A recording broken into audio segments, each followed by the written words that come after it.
BCB নির্বাচনের ৩ বিকল্প প্রস্তাব দিয়ে সাড়া পায়নি সরে দাঁড়ানো ক্লাবগুলো। তাই রোববারের মতো দাবি না মানা হলে সব ধরনের ক্রিকেট থেকে নিজেদের সরিয়ে নেওয়ার হুঁশিয়ারি দিয়ে রাখলেন নির্বাচন বর্জন করা ক্লাবগুলো। আজ মোহামেডান ক্লাবে এক সংবাদ সম্মেলনে এমন দাবি জানান ক্লাব কাউন্সিলর ও সংগঠকদের একাংশ। ১৫ ক্লাবের কাউন্সিলরশিপ নিয়ে কোর্টে রিট করা দুঃখজনক বলেও দাবি করেন তারা।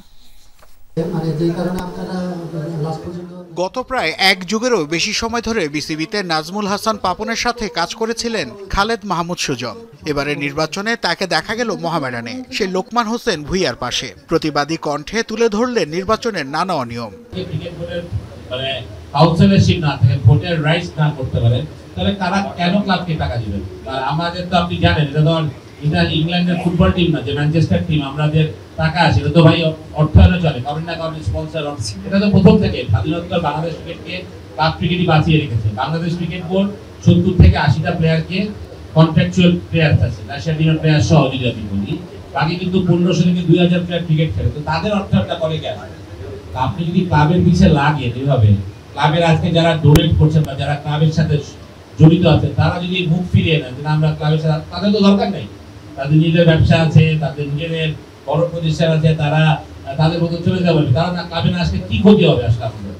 তামিম ইকবালের সাথে বিসিবি নির্বাচন থেকে নিজেদের প্রত্যাহার করে নেয় অনেকগুলো ক্লাব। একদিন পরে অবশ্য বিকল্প ৩ প্রস্তাব পেশ করেন তারা। নির্বাচনের নতুন সূচি, অ্যাডহক কমিটি গঠন কিংবা বর্তমান কমিটির মেয়াদ বাড়ানো রয়েছে সেই প্রস্তাবনায়। আলোচনার পথ আগেই খোলা থাকলেও কোনো সাড়া না পাওয়ার অভিযোগ বর্ষিয়ান সংগঠক রফিকুল ইসলাম বাবুর। ইসি যখন চূড়ান্ত ভোটার তালিকা প্রকাশ করে তখন কিন্তু এই ১৫টি ক্লাবকে আবার বাদ দিয়ে কিন্তু করা হয়েছিল। তারপরে এটা আমরা বিভিন্ন মহলে কথা বলার পরিপ্রেক্ষিতে কিন্তু তারপরে ইসি আবার ডিক্লেয়ার করে যে না, এগুলি বৈধ, এগুলি নির্বাচনে অংশগ্রহণ করতে পারে।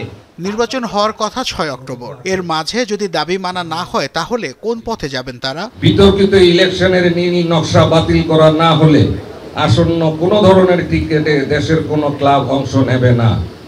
আমরা সচেতন নাগরিক ও ক্রিকেট সংগঠক হিসাবে বাংলাদেশ ক্রিকেটের স্বার্থে আলোচনার দুয়ার খুলে দিচ্ছি। নাজমুল হাসান পাপনের সময় টস করে ১৫ ক্লাব ঢাকা লিগে প্রবেশ করেছিল, যাদের দুর্নীতি প্রমাণিত বলে বিসিবিকে একাধিকবার চিঠি দেয় দুদক। সবশেষ ৩০ সেপ্টেম্বর ক্লাবগুলোর বিরুদ্ধে কি ব্যবস্থা নেওয়া হয়েছে তা জানতে চেয়ে নির্দেশনা পাঠায় সংস্থাটি। এদিকে হাইকোর্টের রায়ে স্থগিত হয়েছে বিতর্কিত সেই ১৫ ক্লাবের ভোটাধিকার। আর এখানেই আপত্তি নির্বাচন থেকে সরে আসা ক্লাবগুলোর। কতগুলি ক্লাব বাদ দিয়েছে, তো ওই ক্লাবগুলির যে কাউন্সিলর আছে, কমিটিতে যারা আছে, তারা তো এখন এখানে কোনো টাকা ইনভেস্ট করবে না, ক্লাবগুলি চালানোর ব্যাপারে কোনো উদ্যোগ নেবে না। এরকম আরো অনেকেই আছে যারা এখান থেকে বিরত থাকবে। তা আমরা ক্লাবের ক্রিকেটের স্বার্থে, দেশের স্বার্থে আমি বলেছি যে একটি সুষ্ঠু সমাধান। ওনার এখন দরকার ছিল বুলবুলকে বা ওনার ক্যান্ডিডেটকে পাস করার জন্য 13টা ভোট। সেই জন্য কিন্তু উনি সবসময় ক্লাব থেকে 3টা, আপনি যদি খেয়াল করে থাকে, উনি কিন্তু 2টাতেও রাজি হয় না, সবসময় 3টা।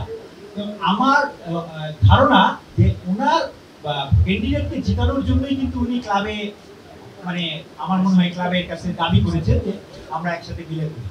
আদালতের মাধ্যমে আমি মনে করি যে এটা, এবং আমার যতটুকু ধারণা যে এই ক্রীড়া উপদেষ্টা একজন বিজ্ঞ লোক, এখন মাসুদ ভাই আমরা যেসব দাবি করেছি, আমার মনে হয় এটা ওনার এটা নেওয়া উচিত এবং আমাদের ক্রিকেটকে বাঁচানো উচিত। ক্যাটাগরি 2-এ এখন ভোটার সংখ্যা ৬১ জন। ১৫ জন পরিচালকের বিপরীতে প্রার্থী আছেন ১৫, যেখানে ফারুক আহমেদের নেতৃত্বে শোনা যাচ্ছে প্যানেলের গুঞ্জন। গাজী গ্রুপ সহ অনেকগুলো গ্রুপ যাদের সাথে একাধিক ক্লাব, তাদের সমর্থন পাচ্ছে সেই প্যানেল। এমন অবস্থায় কোন দিকে যায় নির্বাচন সেই উত্তর জানতে ভোটের মাঠ ছাড়াও তাকিয়ে থাকতে হচ্ছে আদালতের দিকেও।